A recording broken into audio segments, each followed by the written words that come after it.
Hello, everyone. Thank you for coming. In this session, I'll share insights on graphics gained from our daily work with Japanese developers. But before getting into the main topic, let me first introduce some examples of how Unreal Engine is being used in Japan. Sorry, if you attended my first presentation this morning, this introduction will be almost the same. But here are some of the major titles that were released on console using Unreal Engine in Japan. Final Fantasy VII, Kingdom Hearts, Ace Combat, Pikmin, Hi-Fi Rush. So Unreal Engine is often associated with photorealistic visuals. It has also been used in titles with non-photorealistic styles, like Persona.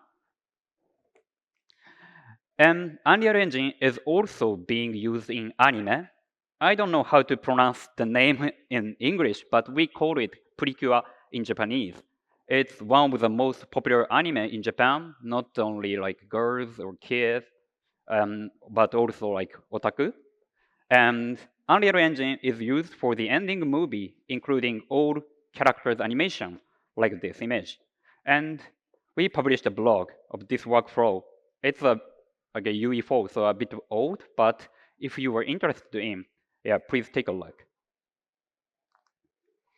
And even in manga, comic, this is a good example of how the Unreal Engine is used in comics. In this manga, the layouts were decided using Unreal Engine, and the background images were rendered with Unreal Engine, then retouched. And I'm not sure how popular VTubers are in your country, but in Japan, they've already become a mainstream and are incredibly popular among younger children. Their live performances are even held physically and drawing tens of thousands of fans at once. And these live shows also take advantage of the flexible and powerful capabilities of Unreal Engine. I'm sorry, I actually wanted to show a video here, but if we include it, like when it's uploaded to YouTube, there's a chance this session might get taken down. So for today, I'll just show the cover image, sorry. And yes, unique characteristics of the Japanese market is that stylized graphics are often preferred and inspired by manga and anime. And the main 3D gaming platforms are consoles, especially Switch and PlayStation, like not PC or mobiles. So strict optimization is required in many places. Then today, I would like to share the graphic insights we've gained through our daily support of a wide range of developers. But if you are looking to gain insights into stylized rendering, so unfortunately, for some reason, the video isn't available on YouTube, but actually I did this presentation 2 years ago at Unreal Fest Gold Coast. But you can watch it on the Epic developer community. So it features like real examples from many Japanese titles. So I highly recommend checking it out. So here's today's agenda. There's quite a lot to cover. But before we dive in, let me quickly introduce myself. Okay, who am I? I'm Nori Shinoyama, Customer Success Director at Epic Games Japan. Yeah, I've been working at Epic more than 9 years. I forgot. Before Epic, I worked at Sony as a graphic researcher. And off topic, I have an international sake sommelier license. So if you come to Japan and want to have sake somewhere, feel free to reach out to me. I can introduce you good bars or restaurants serving great sake. Thank you. And give me 1 minute. I want to tell you another thing. Have you ever heard of a music genre called shoegaze? Can you raise your hand? Shoegaze? Oh, thank you so much. Artists like Ride and My Bloody Valentine are well-known representatives of the genre. It's a style of music that loose and dark, often featuring overwhelmingly loud live performances. But what I wanted to say is, in Japan, we actually have an idol group that performs shoegaze music. Their name is Ray. Okay, it's such a simple name that it's actually hard to search for, but they call themselves Japan's most cutting-edge alternative idol. So if you are into shoegaze or just curious about unique idols or Japanese culture, definitely check them out. Actually, I'm a big fan of them. Okay, that was a message I really wanted to share here. So now let's dive back into the technical thing you really wanted to learn here. Okay, let's start with the first one. We'll begin by looking at GPU profiling. I'm sure most of you regularly perform GPU profiling, and in particular, the profile GPU command is probably one of the most commonly used, both in the editor and on like a runtime or console. But have you ever wondered how accurately does profile GPU reflect the actual GPU workload? Yes, this is a capture from the latest version of Unreal Insights, showing like how Lumen-related process ran asynchronously across the graphics pipe and compute pipe. Like this, UE5 is increasingly making use of asynchronous compute to improve GPU performance and efficiency. I mentioned the latest version of Unreal Insights, and here's an important point to keep in mind. In Unreal Engine versions up to 5.5, asynchronous compute are not visible in Unreal Insights. This is an example. Like Lumen screen prove gather is a super important path of Lumen, but yes, like up to UE 5.5, you cannot find the path in the Unreal Insights. But if you turn Lumen's async compute off, yes, now then you can find the path in the Unreal Insight. But yes, starting from UE 5.6, the compute pipe is now visible in Unreal Insight, of course, without any additional setup. So let's go back to the original questions. How accurate is Profile GPU? Up until UE 5.5, Profile GPU measured performance with asynchronous compute turned off.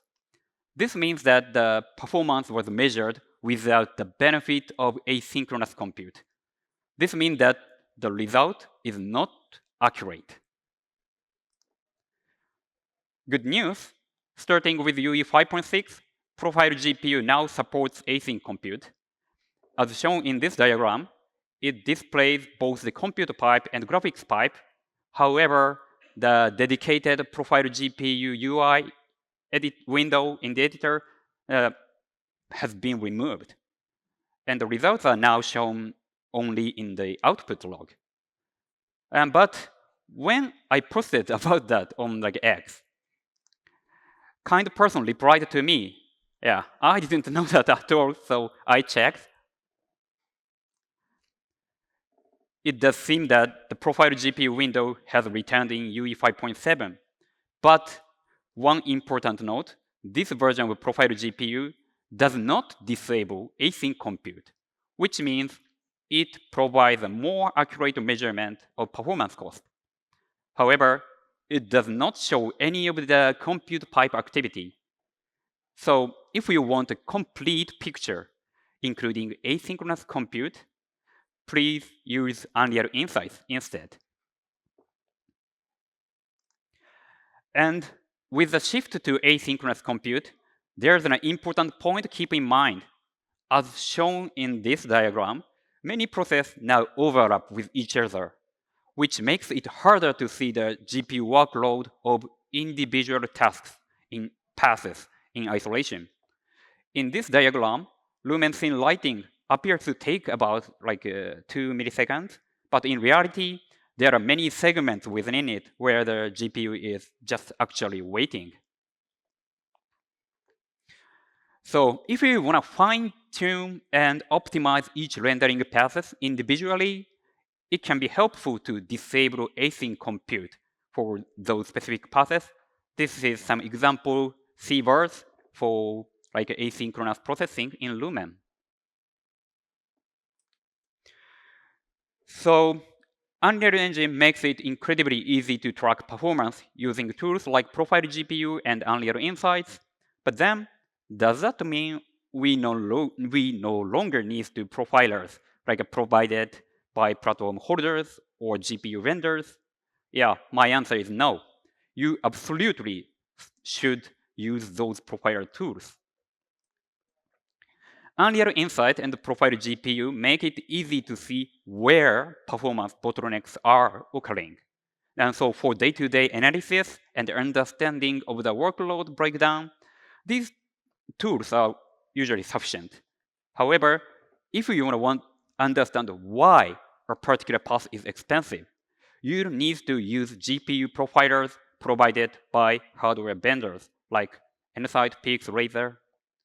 So by capturing a frame with those tools, you can quickly determine whether the cost comes from like heavy computation, excessive texture access, or high register usage, or just how it overlaps with asynchronous compute.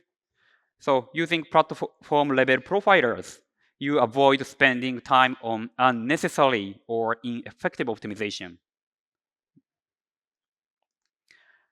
So this is the insight from Japan about GPU profiling. Due to the shift to asynchronous processing, it has become more difficult to understand GPU operations in each path. But starting from 5.6, various tools in Unreal Engine now support like a visualization of async compute. And to clearly observe the processing load of each individual path, it is necessary to disable asynchronous compute path. But Unreal Insight is a lightweight and maybe go-to tool. However, to gain a deeper understanding of why something is heavy, you should use GPU profilers provided by each platform vendor. Okay, next, let's talk about the shader complexity view mode. This mode visualizes total number of shader instructions executed per pixel. However, one Japanese user joked on social media, shader complexity view mode extermination committee. I hope this translation captured the nuance correctly, but why did he say that? Let's take a closer look at the reason behind that sentiment. As shown in this diagram, opaque areas are only computed once, of course, default renderer.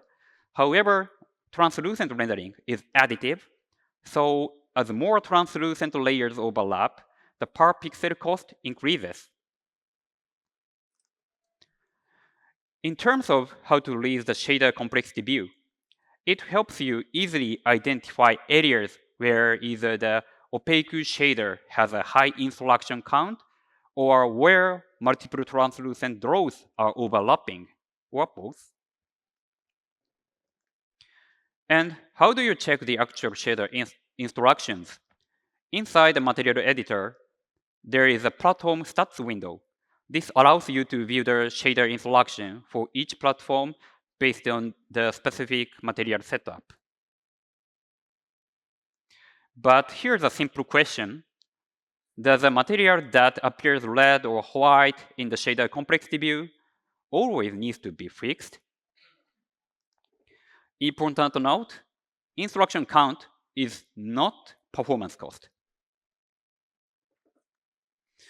Okay, here's a simple example. My kids often ask me, like, make pancakes, Dad. And sometimes, like in this case, I get asked to give 2 talks at Unreal Fest Bali. Okay, both are just single line requests when written out. But the amount of work is completely different. The same goes for shader calculation. Some instructions involve computation, others involve texture access, and each has a very different performance cost. Also, it's not always clear how much actual work is being performed. A simple example is alpha testing. While this may not apply to all platforms, but modern GPU shader compilers are quite smart. When a shader includes a discard instruction, maybe as used in the alpha test, yes, the compiler may optimize by evaluating the alpha condition first, and only proceed with the rest of the computations if the pixel is not discarded.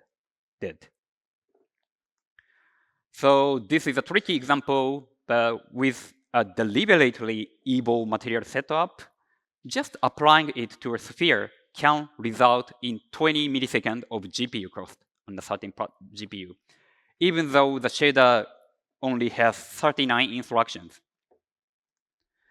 And this is another example. I deliberately increased the instruction count to 2,533, but the actual GPU cost is just only like 0.04 millisecond. So exactly, so it's important not to assume the instruction count directly translates to performance cost. Reducing the instruction count might lead to lower GPU load, but even if you spend time like optimizing and cutting down instructions and compromise on visual quality, you may not see the performance gains you were hoping for. And here's another major issue with the shader complexity view. This isn't Nanite footage. It's just shaped like leaves using a texture and masked material. And can you tell that there's something a bit off, bit strange with this shader complexity view?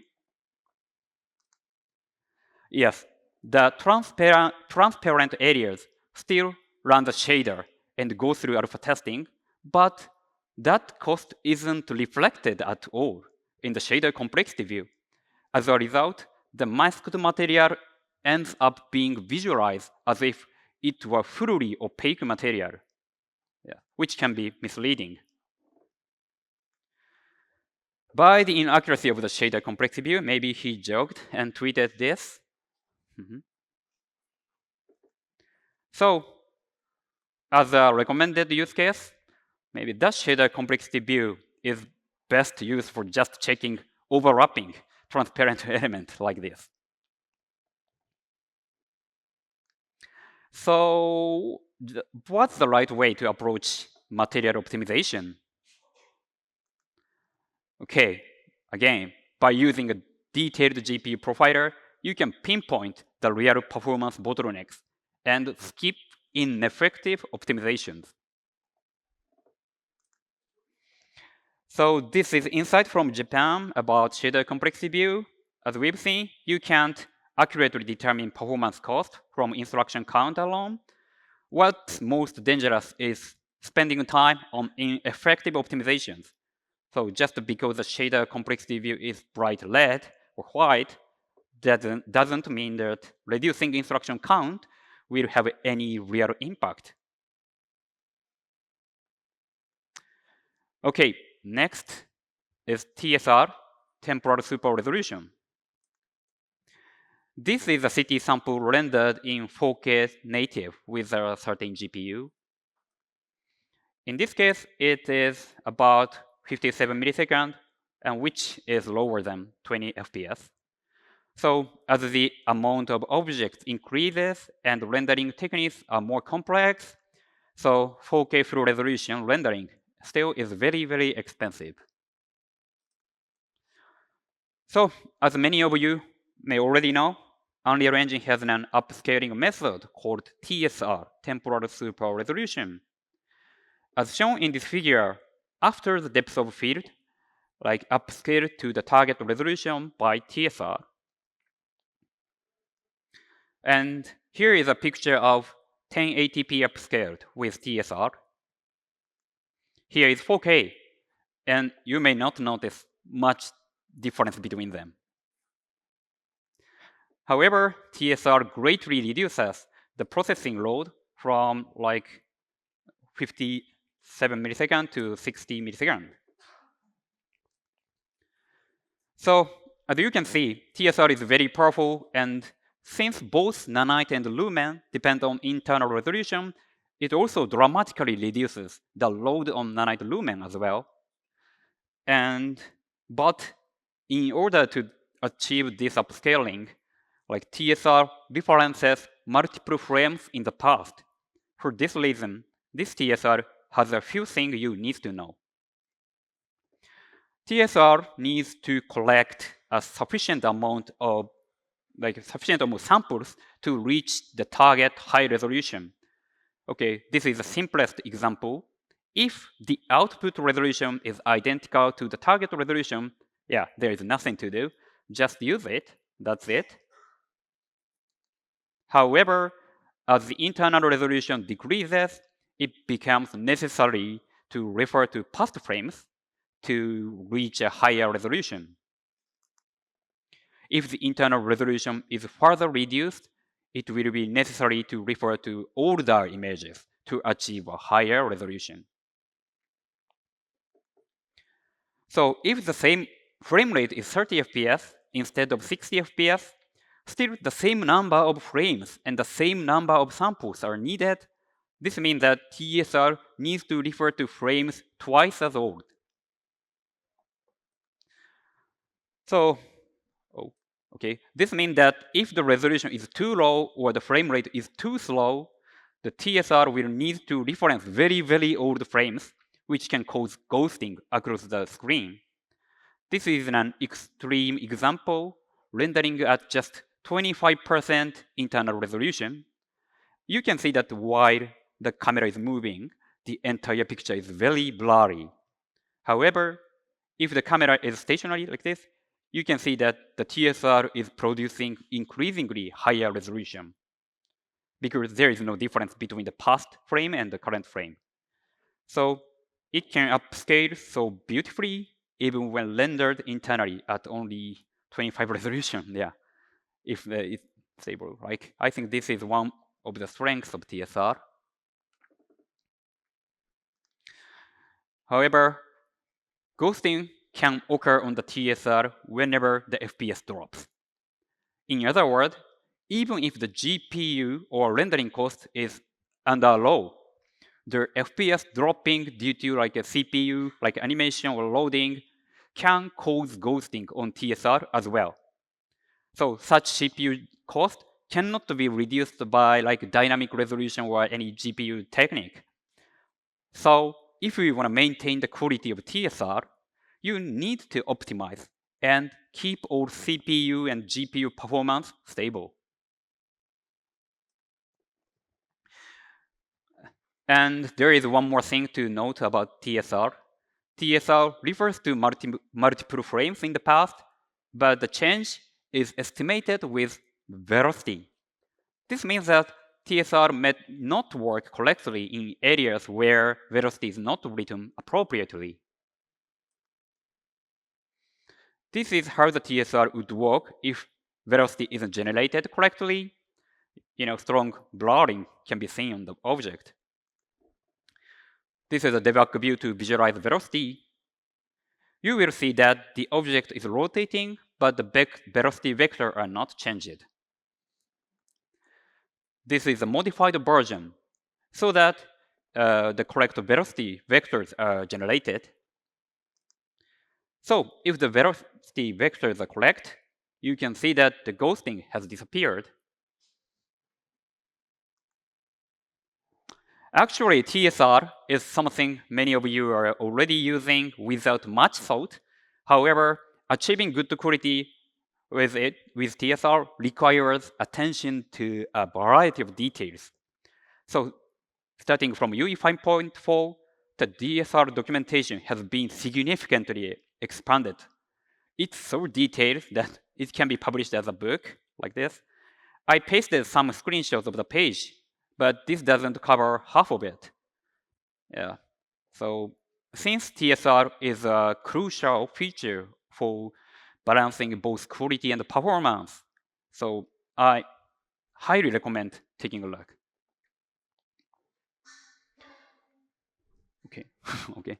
Okay, this is the inside of a TSR. Low internal resolution or low FPS will take more time to create a high resolution images, so making strong ghosting.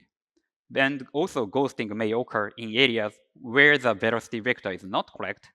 And Unreal Engine official doc has very detailed page on TSR.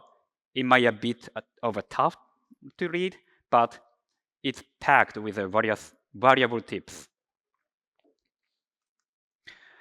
Okay, let me talk really briefly about megalights.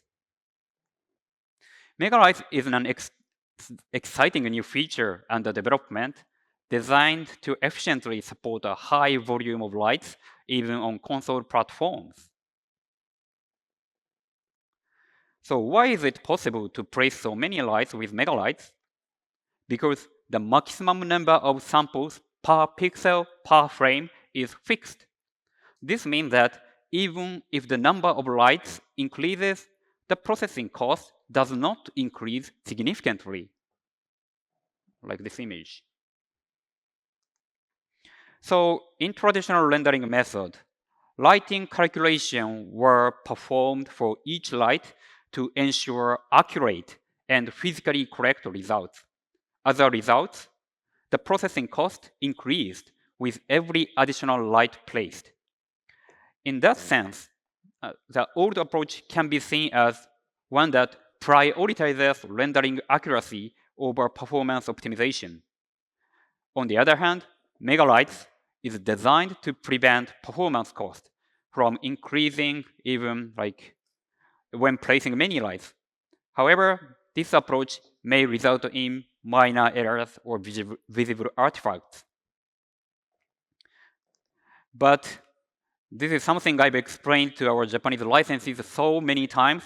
Megalights is still an experimental feature. Many people are eager to try or to use it on their production. And I totally understand why. It's an amazing, exciting, and powerful feature. But I say it's still experimental. I don't have any specific information on when this experimental label might be removed, but until then, I recommend not adopting megalights for production use. Seriously. Okay, next, virtual texture and VSM. Sorry, I have a lot of things to cover, so I don't have enough time to go into detail, but I would like to share a bit about virtual textures because starting with UE 5.6, virtual textures are enabled by default. And yes, I wanted to share with you that the minimum MIP size for virtual texture is the tile size of the virtual texture. The tile size is 128 by 128 by default and will not generate a MIP map smaller than that. As a result, as you can see, high-frequency virtual texture may cause terrible moire in the distance, like this image. Unfortunately, this is a current limitation of virtual texture. Yes, luckily, like a flickering option of TSR, shading rejection, greatly improves this moire, but the option is turned on by default when scalability is set to high or higher, epic, cinematic. But however, this is not the perfect solution. So some camera angles may still cause moire, unfortunately. And now there is no like the good solution, as far as I know. And next, virtual shadow maps. Yes, why I want to talk about VSM? Because we have seen some developers gave up using VSM because the default pool size is 512 megabytes, and their memory consumption and the GPU loads are too high for their games. So, but I think there is a lot of improvement, like in the memory consumption and the GPU load of VSM. So, let me introduce some adjustment method and how they work. Did you know that the VSM received a major update in UE 5.4? In 5.4, you can use a function to dynamically, automatically adjust page LOD according to pool size. In this example, the page pool size was changed from like a 4096 megabyte to 100. sorry, 100, it made the memory consumption reduce from 512 megabyte to just only 60 megabyte. But the shadows are rendered nicely because their page LOD automatically increased. This is really powerful system, but a lot of people still don't know. So if you think VSM consume too much memory, so you can try reduce page pool size and try to this console variables. And also in the latest UE 5.6, a new feature has been introduced that can dynamically reduce VSM processing load based on performance, like dynamic resolution. I won't go into detail on that today, but I encourage you to check it out when you have a chance and you want to use VSM. So, insights from Japan. Starting with UE 5.6, virtual texture are enabled by default. Keep in mind, it's large minimum MIP map. And the memory usage of VSM has been significantly improved. So if you are using UE 5.4 later, try max page pool load factor deceiver. Okay, next is Lumen. Lumen is a very powerful feature, but there are also some important caveats to keep in mind. One of its main advantages is that it enables global illumination without baking and allowing for dynamic lighting at runtime. So it also helps reduce the time cost of light baking workflows. So, however, there are some drawbacks as well. Because Lumen, like TSR, Lumen leverages information accumulated over time during runtime, it can cause ghosting or trailing artifacts. Additionally, its performance costs tend to be relatively high. Of course, it's improving, but today I'd like to share the biggest issue we've encountered with Lumen while supporting various developers in Japan. This issue occurred when importing assets from external sources such as Megascans or like a FAB. Yes, as you know, but Megascan is a 3D asset library built from real-world objects. Yes, and it contains a large collection of objects, materials, and textures. And I call this problem modular assets versus Lumen curves problem. Let's review the meaning of each first. Let's see how to build a house. Modular assets are assets that are divided into parts, such as windows, walls, etc., rather than a single big house or object, including all parts of the house. And you can build a house by combining these modular assets. Next is Lumen card. In order to compute GI, or like Lumen, quickly, Lumen covers each object with very simple planes called Lumen cards. These Lumen cards are pre-computed for each static mesh. This is an example of visualizing Lumen cards in the city sample. You can see that Lumen cards have been set for various objects from like trees to cars. So even complicated shapes like trees, their Lumen cards are pretty simple, like just a simple box. So the Lumen cards can only be very simple shapes. So for example, if you create a complex mesh, such as a house interior in one piece, you will not be able to create an appropriate Lumen card to fit the shape. And an error will occur in the Lumen GI. The pink areas in the figure are areas where Lumen cannot calculate shading properly because Lumen cards are not fit properly. So when using Lumen, there is a basic rule, which is like complex shapes should be made with a collection of simple objects such as modular assets. However, there is a problem in creating with modular assets.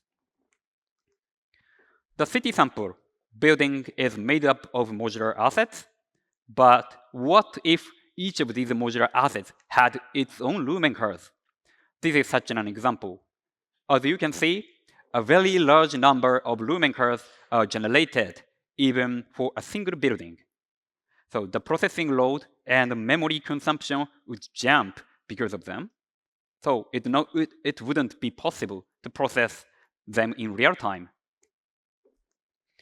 So the Unreal Engine has the ability to merge Lumen card, a card of objects with the same IDs. Then the ID name is ray tracing group ID of static mesh component. Oh, sorry. Yes. Objects with the same ID have their Lumen curves. Also, objects with the same ID have their Lumen curves merged like this video. It does not matter if Lumen use software ray tracing or hardware ray tracing. Yes. So in fact, in the city sample, the ray tracing group ID for each building is set to the same value. So the entire building is just a single Lumen card, like this image. This dramatically reduces the number of Lumen cards and allows for Lumen lighting with less processing load. Great solution, case closed? No. This solution causes the first problem. I first say that you should use modular assets because Lumen card only supports simple shapes, right? So even if you use modular asset, if you put the Lumen cards of their objects together, you might have areas where shading cannot be calculated properly. So all the buildings in city samples have their own Lumen curves combined. So there is not a building in city sample that you can go inside. Currently, as far as I can see, there is no Lumen mechanisms that allows both the exterior and the interior at the same time. So in the current situation, it may be necessary to create the exterior and the interior of the building separately. But it may also be necessary to turn the visibility on and or off of the interior of the building in the a game logic side in order to reduce the Lumen card calculation of inside the building. So with each new version, so this is an insight from Japan about Lumen. With each new version, significant optimization and feature improvements have been made. But if you are building scene using modular assets, consider using ray tracing IDs to group Lumen curves. It can help improve the quality of the Lumen scene and reduce performance costs. But as I said, be sure to understand the potential side effects. Okay, last but not least, let's dig into Nanite. But I don't have enough time. I won't go over the basic things of Nanite, but let's take a closer look at the key areas that matter. Like, let's explore one of the most common questions. Is Nanite effective for just low poly or lightweight scenes? To check if Nanite is effective even for lightweight scene, we did a test by converting all mesh of the sample project named Seoul City to Nanite. And at this level, the GPU time with Nanite enabled was about 9.9 milliseconds, while the time with Nanite disabled was 7.85 milliseconds, meaning that disabling Nanite was about 1.4 milliseconds faster. But for reference, these tests were conducted with Lumen and VSM enabled. And most meshes had around just 1,000 polygons.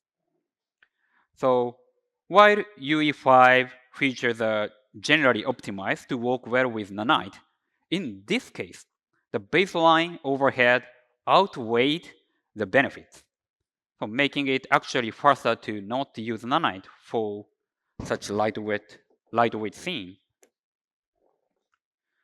But another test. This test did not use Nanite foliage, and actually it's not really extreme test case.